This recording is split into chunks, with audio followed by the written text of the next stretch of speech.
The 11th letter is za.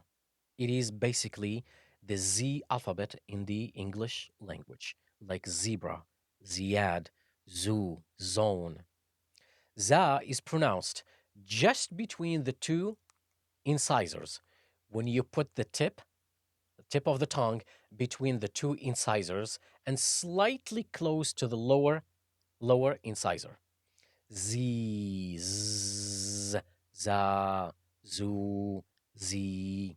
However, many people will mix again dal, which we talked about earlier, with za when they say a'uzu.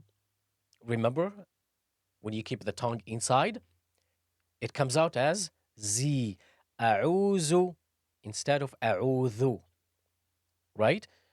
The, thu, the, za, zu, zi.